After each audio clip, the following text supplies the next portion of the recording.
Sir, Arun गीते हे माजी नगरसेवक भाजपात त्यांनी प्रवेश केला होता आणि त्याला शिंदे साहेबांनी शिवसेनेत घेतलं आहे.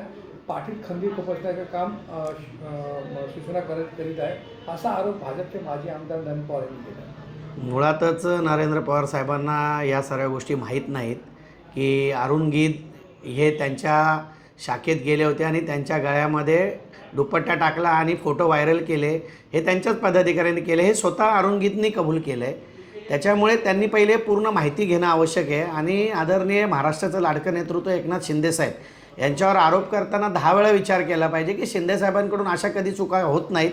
शिंदेसाहेब हा संवेदनशील नेता आहे, समजदार नेता आहे आणि ह्या व्यक्तीकडून अशा चुका होणं मला कधीच अपेक्षित नाही. त्यामुळे असे चुकीचे आरोप करून आपण आता कुठेतरी जवळ येण्याचा प्रयत्न करत असताना असे स्टेटमेंट करून फक्त प्रसिद्धी मिळवण्यासाठी काहीतरी करायचं हे मला योग्य वाटत नाही. केला पाहिजे पूर्ण 15 तारीख कन्फर्म आहे ना? 15 तारीख. अहो तुम्हाला तारीख सांगितली होती आयोगाने, उगाच गुन्हा तुम्हाला त्रास व्हायचा. अशी बातमी गेली तर याने आधी फुटली होती. बातमी गेली ना.